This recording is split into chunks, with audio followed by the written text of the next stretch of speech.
Hi everyone. Today we're going to be talking about some of the difficulties that IKEA is currently facing in Saudi Arabia and how we think they'll be able to overcome these challenges as a company. I'm joined by Jonathan, Brennan, and Elijah with me today. When IKEA first entered Saudi Arabia in 1983, their entry strategy was through a wholly owned subsidiary.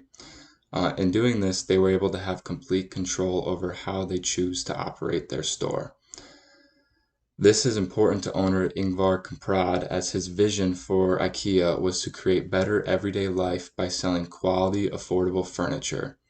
It's beneficial for Kamprad to utilize the wholly owned subsidiary because it aligns with his core beliefs, and he's able to keep bits and pieces of his own as well as manage what happens in the store. Although he has had success with this entry strategy, it did not come without its own challenges. When IKEA entered Saudi Arabia, it did not come without some challenges. Most of these challenges fell within the realm of abiding by the country's strict Islamic law.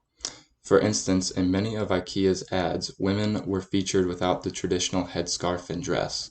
Because of this, IKEA had to remove those ads or blur the women out that weren't properly dressed.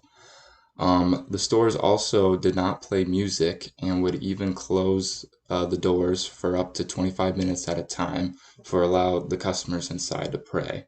This was a common practice between most stores in Saudi Arabia, and IKEA abided by this.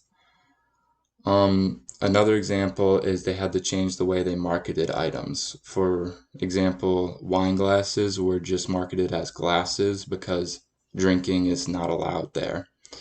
And overall, I believe that IKEA did everything right when entering Saudi Arabia because their wholly owned subsidiary entry strategy allowed them to stick to the founder's core beliefs, but he had final say in everything. So he kept most of it the same, but changed slightly to adapt to the culture in Saudi Arabia.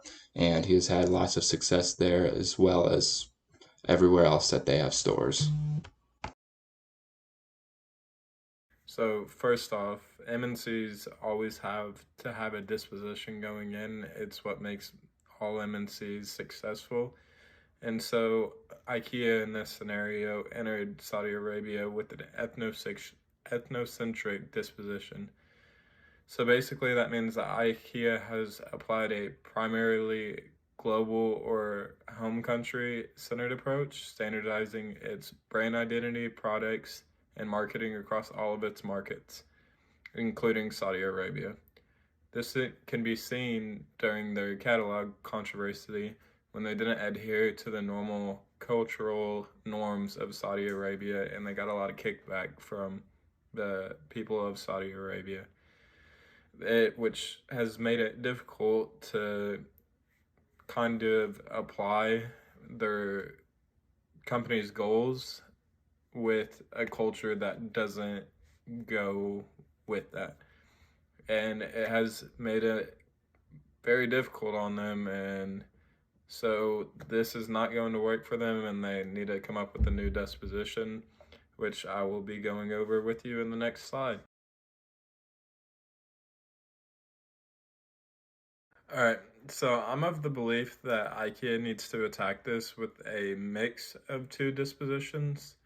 And the first one that we're going to go over is the polycentric approach. As a polycentric approach means that IKEA would tailor its strategies more directly to the unique culture, societal, and regulatory characteristics of Saudi Arabia. For example, adopting a polycentric approach could mean creating advertisements that resonate with Saudi values or offering products better tailored to the living conditions and the living preferences of that culture. This change in strategy would allow IKEA to be more connected with Saudi customers by showing clear understanding for their values and cultural norms.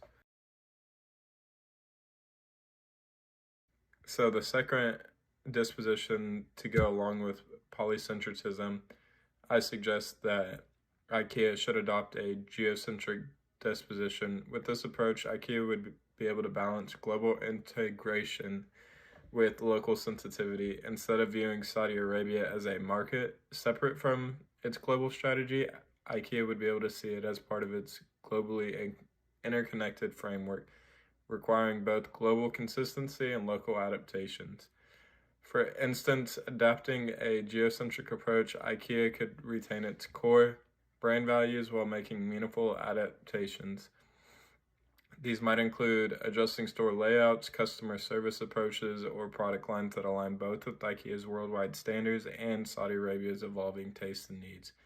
This geocentric mindset would especially help IKEA navigate the regulatory changes brought about by Saudi Arabia's vision, as it would encourage greater agility and alignment with local social and economic goals.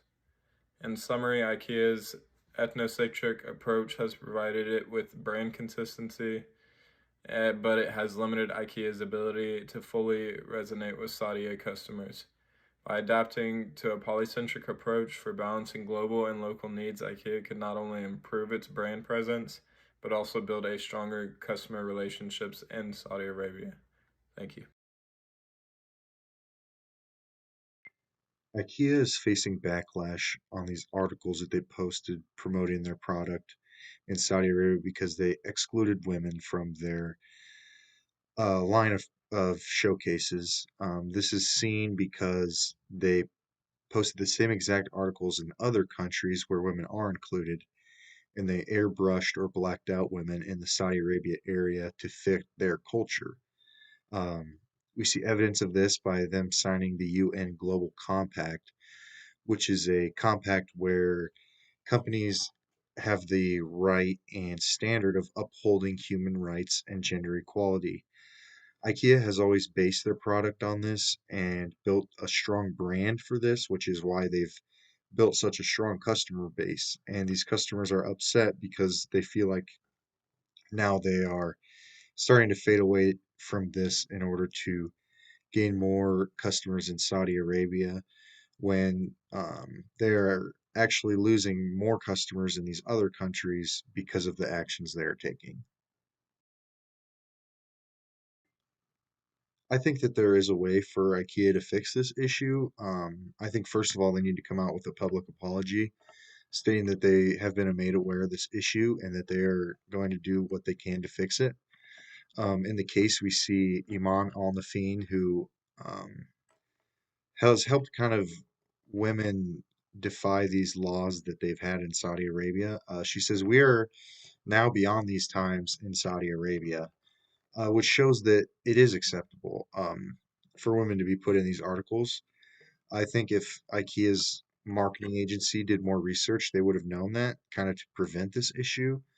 So I think if they come out with a new issue of this promotion, they could have women in it that are properly dressed for the Saudi Arabian ways, with their skin fully covered. Some of the issues that I was able to figure out and see for IKEA was navigating the cultural and economic landscape of Saudi Arabia while maintaining its global brand identity. Key challenges included things like cultural adaptation, which is adjusting product offerings to suit local preferences and aligning market strategies with cultural norms. Economic factors, dealing with economic fluctuations such as changes in oil prices and introduction of VAT, which affects consumer spending within Saudi Arabia, and logistical complexities, which is establishing obviously a reliable supply chain and managing associated costs with importing and local sourcing. Some of the alternatives and recommendations I came up with are to create some local partnerships. The only issue with that is it could potentially um, cost like quality control issues and profit sharing, obviously, because you're going to have to cut your profits. But a really big pro is obviously leveraging local expertise, um, because they can help navigate like the cultural nuances and enhance brand acceptance in Saudi. Another one that I thought would be really important would be to increase their digital presence. Saudi, I mean, when we think of it, really thinks of like there's just sand and there's no technology. But when you think of it as actually as a whole, they have a lot of technology. They're just the same as us. And one of the pros for expanding the e-commerce capabilities, we can reach a broader audience and reduce reliance on physical stores where we can just sell online.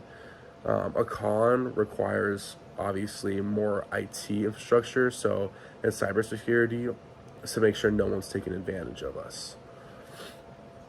My main recommendation, though, is to do a hybrid approach, combining local partnerships with a strong digital presence. This strategy leverages all the local insights while reaching like the tech savvy younger generation that doesn't just want to go in and look at this like stuff. They can see it online and they like it and they're gonna buy it.